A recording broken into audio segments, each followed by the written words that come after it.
Okay, good. All right, again, good evening, ladies and gentlemen. Welcome to our beautiful chambers here inside City Hall. Before the council meets this evening, I'd like to pause and introduce the Honorable Mayor McCarthy, who will offer us the State of the City address for 2019. Mr. Mayor.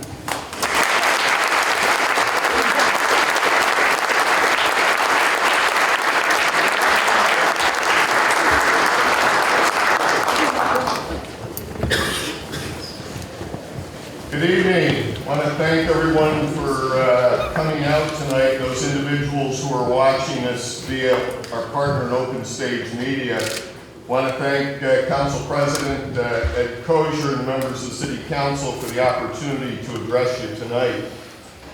I've had the opportunity to sit in what I will call the three categories of seats in this chamber. Up on the dais, those that the City Council sit in, and then those that are for the general public. I'll tell you that the dais looks fancy, they're nice, but they're not the most comfortable. The best seats in the house are clearly those that the City Council sit in. And those of you that are sitting in the public seats, you know that they're not really designed for long speeches or greater comfort. And so I'm taking that into account tonight, and will try and make my remarks focused and to the point, and we'll be able to get out of here in a timely manner. But I want to thank members of the clergy who are here, Reverend Isopo, Reverend Levering, Reverend Bookout, Reverend Jones, Reverend Collins. Thank you for the work that you do every day in our community. To acknowledge some of the special guests that are here. My wife, Caroline, thank you for being here. Thank you for cleaning up some of the grammatical errors in speech tonight. Angelo Santa Barbara texted me a few minutes ago. He's still in Albany voting on some legislation. So I was going to reference state aid here, so maybe by the time I get to that in the speech, it will have changed based on the votes that he cast. But in the county legislature, Gary Hughes, Rich Paterni, and Rich Russo, thank you for joining us. Thank you for your partnership and the work that you do on behalf of not only the residents of the city, but the residents of Schenectady County. Michael Aragosa from the Glenville Town Board, City Court judges Bob Hoffman, Mark Caruso, and Circuit Judge Vince Versace, thank you for being here. Junior Heighthall from the Schenectady School Board, Diane Marco from Rotterdam Town Clerk, former county legislator Chris Chaffee, two former city council members, Sean O'Brien and David Bout, thank you for joining us tonight. The president of SUNY Schenectady, Dr. Steady Mono, thank you for doing a great job that you do and the partnership that your institution has with the city and the region as a large, making so much difference in people's lives. Larry Spring, superintendent of schools, Jim Root, expected to arrive shortly. Dick Naylor, chair of the City Democratic Committee, Chris Gardner, a longtime friend, Schenectady County attorney. Appreciate the work that you do, Chris. Neil and Jamie Golub, who have contributed so much to this community, not only individually but through their family. I thank them for being here, and thank you for the work that you do every day and have done, and also look forward to going forward in the future. Look at Heather Chestnut from Chez New, great restaurants on Lower Union Street. Frank Gallo and Brian Shillelagh are here. Cisco, John Roth from Plank Construction, Dave Bucco from the Gillespie Corporation, Justin Moore, Rivers Casino and Resort, Gene Malloy, Marshall Sterling, Bill Cook from the Letter Carriers, who does a great job every day and has managed all of my campaigns and enables a lot of us just to come together and serve the community. Angelo Menagis from Blue Ribbon Diner. Talk about all the great things that are happening downtown, the big economic development. the real political center of the universe is still the Blue Ribbon Diamond. Get to meet everybody. Gary and Gina Cuomo from Cuomo Country Pools, Rick Longo from Empire Paving. Rick, thank you for your work with affirmative action, Ryan Gardner. It's that partnership that makes a difference in people's lives and allows us to get a lot of work done that wouldn't happen otherwise. Jim Flack from BNI, Heather Peterson from Peterson and Campoli and Associates, showing just some of the growth here. Recently, two accounting firms merged. It's exciting to see the dynamics within the community and the progress that's happening. Ray Legier, Legier Restorations, always a character at our get-togethers. Thank you, Ray, for your friendship. Jim McPartland and Chris Carroll. Jim from Mohawk Ambulance. Of course, Chris is the new president of Local 28, Schenectady paid professional firefighters. Those are the ones we want to call last when everything else has failed. Call the fire department and the ambulances to make a difference. But the city of Schenectady is doing well. 2018 was a good year for our community, and we are positioned to continue that performance this year. There are new lights that are shining bright in Schenectady. The new $22 million Schenectady train station, which formally opened the end of October, looks very good during the day, but looks great with the programmable exterior lighting at night. Chris Farragon of Schenectady Hardware and Electric has recently purchased an upgrade of the exterior lighting at 530 Franklin Street. Is a complementary addition to city engineer Chris Wallen's completion of the sidewalk lights under 4 railroad bridges, and Proctor's and Metroplex new lighting by the parking garage entrance in the completion of the bollard illumination on the rail bridge over Erie Boulevard. The other bright light is the fact that we have cut property taxes 4 years in a row in the city of Schenectady.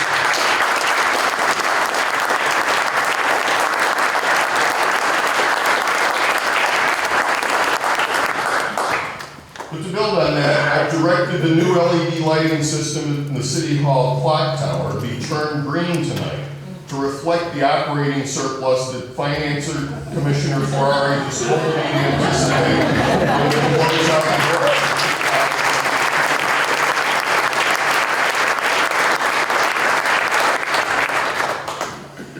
Finances remain good. Our S&P Global Ratings gave us an A rating with a stable outlook on our bond placement in May of last year. But like all levels of local government, we remained under pressure to provide municipal services in a cost-effective manner. We've reduced the tax rate by 6.5% since 2015, and our rate in 2019 is $12.98 per thousand assessed valuation. Schenectady remains on the low end of the AIM funding program for municipalities. This chart shows the widely variant assistance that New York State gives to different communities across the state. Schenectady City Court Judge Guido Loyola will retire this year after 3 decades of service to this community. He's really done a great job, but unfortunately was not able to join us tonight. But as you know, we have 4 city court judges. The last one was created in 2013 by the New York State Legislature. The supporting documentation to provide the legislature, the supporting documentation provided to the legislature indicated the support of mayors in respective communities where the judgeships of that legislation were modified or created, including Schenectady. However, I was never asked my position and never supported the creation of the 4th judgeship. The full integration of the 4th position and the related requirements by the Office of Court Administration has the potential to cost the city in the range of $3 million. Very simply, 3 city court judges can comfortably handle the caseload, and it makes no sense to potentially waste $3 million. Next Monday night, I'll ask the City Council to support legislation formalizing that position in opposition to the judgeship and look to have the legislature remove it from the budget that they adopt the 1st of April. And again, I compliment the judges that are here with us tonight and the job that they do. Rivers Casino and Landing Hotel continues to provide economic opportunity for our city as well as the entire capital region. Today, there are over 1,000 jobs with health care and pension benefits in a facility that cost over $300 million to build, where there was once nothing but a brownfield. We need to work with the New York State Gaming Commission, which is headquartered here in our city, to release the regulations to allow Rivers Casino to offer sports betting at its property. And after watching Rivers' successful partnership with Capital District Off-Track Betting, I know that sports betting will enhance the entertainment opportunities in the city and provide positive economic results for our community. The Renaissance in downtown continues under the strong leadership of Ray Gillen and the Metroplex team. Let's give Ray a big round of applause.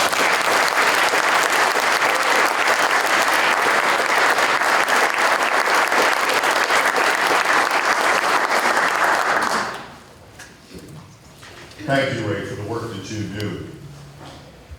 The new rail station is open. Clinton Street Mercantile and Bluebird have opened in buildings restored by Jeff Buell. The Whistling Kettle will be opening on J Street. Frog Alley Brewing and Company and Bountiful Bread will help anchor J.T. Pollard's impressive $30 million Mill Lane project on Lower State Street. Thank you, J.T., for that.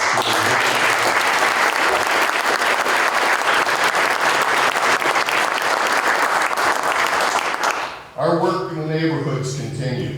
Housing sales of foreclosed property exceeded $2.4 million in 2018. That was a record amount. We saw Key Bank contribute $250,000 to BNI to help with the projects on the Eastern Avenue in the neighborhood along the street. Tribute Park and Splash Pad was opened with the help from the Land Bank and the guidance of its chair, Richard Russo, and Executive Director David Hogenkamp. The Schenectady Municipal Housing Authority, under the capable leadership of Executive Director Richard Hominin, is starting a $24 million phased redevelopment of Yates Village.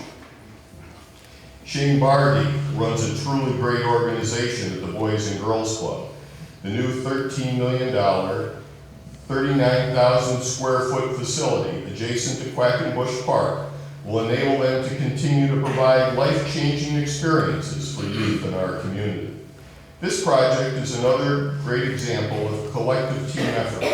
Mark and Terry Little chaired the major fundraising effort. Mark, as most of you know, also chairs our Smart City Commission. This required aggressive solicitation of private donations, the sale of existing properties, the alienation of city parkland, and significant assistance from the state of New York. This effort all came together in fairly quick order. In fact, it's a fairly impressive timeline, and this facility is scheduled to open in fall of this year. The $22 million Hillside View on Craig Street is open, along with the Electric City Barn. The over $460,000 New York Main Street program grant for Crane Street Commercial Corridor Improvement has been awarded to BNI and will complement Schenectady County's investment in the new library on Crane Street. These projects are being done in conjunction with the Crane Street Main Avenue Complete Streets Linkage Study.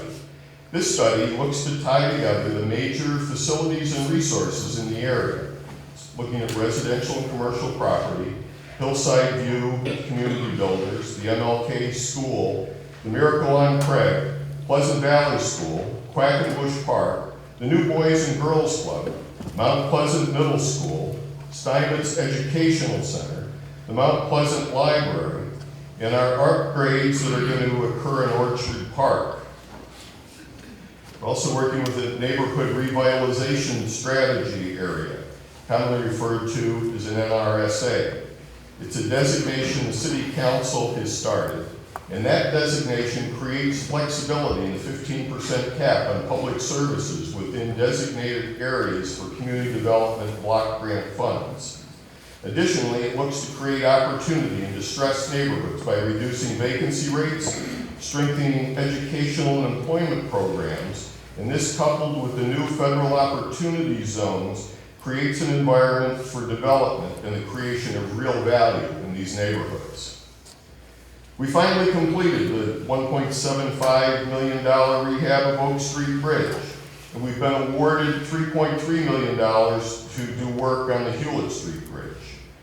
The paving project for Broadway and Gilderman Avenue will begin in the spring, along with some planned signal improvements. We'll start work on the new $12 billion North Ferry Street pump station this year. This is being paid for largely by funding from the Department of Environmental Conservation and the Governor's Office of Storm Recovery. It should be noted how this project has changed over time.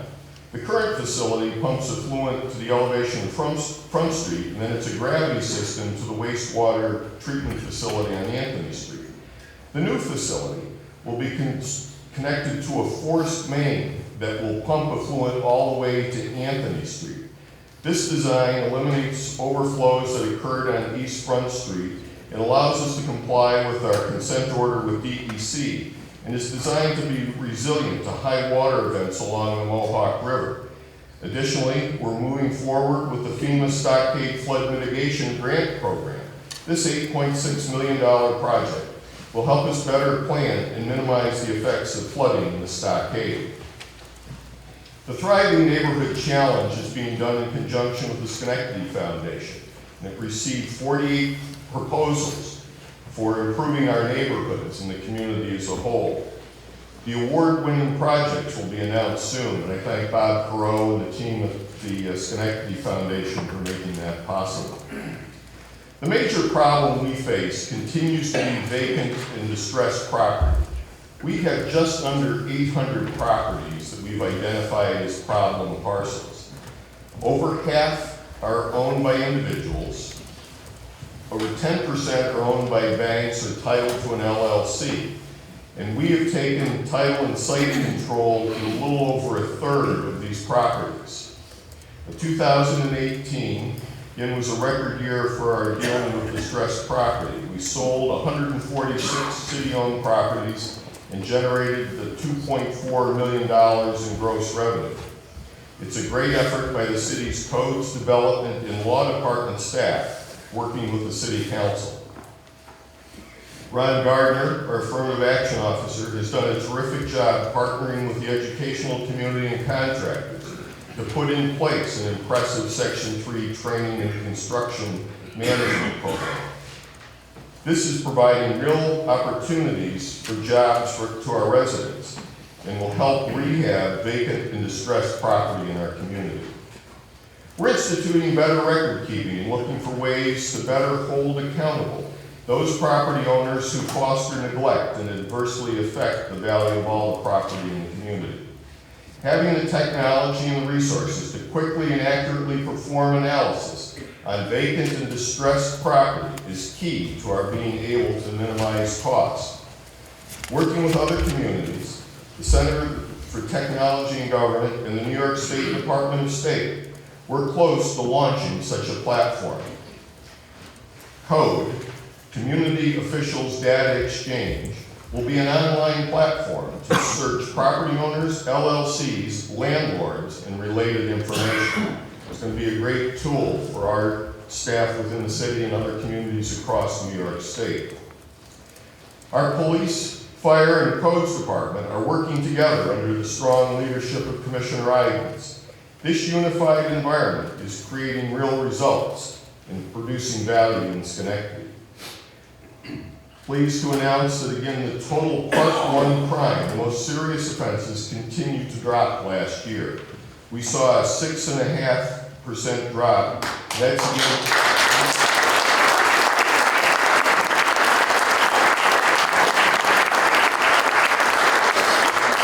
against a conservative estimate of a 5-year average. And I compliment Chief Clifford and the men and women of the police department for the job they do every day.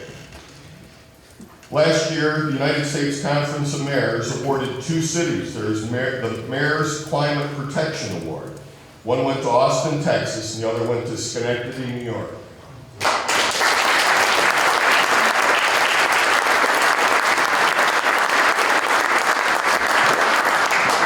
We were also given one of the Smart 50 Awards by Smart Cities Connect Foundation and US Ignite. Our Smart City report was designated as one of the 50 most transformational smart city projects of the year. Our work under the broad label of Smart Cities is getting recognition at the national level. And some of our public Wi-Fi we're putting out as one of the features. Just last week, there were over 6,000 unique visitors to our limited public Wi-Fi initial deployment in downtown. This is a service that people have come to expect, and at the same time, it enables us to deliver municipal services in a cost-effective manner. This slide shows traffic counts at Erie Boulevard and Green Street. We're averaging just under 24,000 vehicles a day at this intersection during the month of December. It's actually about 6,000 vehicles higher during the summer. But the analytics we're putting in place enable us to improve traffic flow and signal timing. Businesses are better able to understand peak and off-peak times, and individuals can better plan their trips. I hope we don't have to use this, but Fleet Finder, a product of TransFinder, is now live, and when we have a snowstorm, it enables us for everyone to track and see where snow plows are and where they have been. And we'll hope for fair weather during the winter, and we won't have to test that too much. The partnership with National Grid and their Rev demonstration project has moved slower than I would have liked, but our end product will have greater value and provide better service. National Grid has put in place test lights on Lower Union Street to allow people to view and rate the color temperature of the fixtures. There are 18 lights, 9 of which are 3,000 Kelvin, and the rest are 4,000 Kelvin. We will be hosting neighborhood meetings and informational sessions to get feedback on this project. I want to thank Angelo Santa Barbara, too, for his $1 million that he put toward our Smart City initiative. National Grid is in contract negotiation with vendors, so they will be able to deploy this lighting in the supporting technology in the first 2 zones within the city in the coming months. The city of Schenectady has made and continues to make significant progress. Our Part 1 crime is actually down 36% since I've been mayor. And we continue an aggressive street paving program. Our golf course under Matt Daly's leadership is the best municipal golf course in the area. We have 4 years of tax cuts, record sale of city-owned properties, major revitalization projects in both our downtowns and our neighborhoods. We have all contributed to this progress, and I thank all of you here tonight and our partners that have made this success possible, because our future is bright. I want to thank you. Enjoy the green lights on our clock tower when you leave tonight. I look forward to working with you throughout this year and much of the future to come. Enjoy the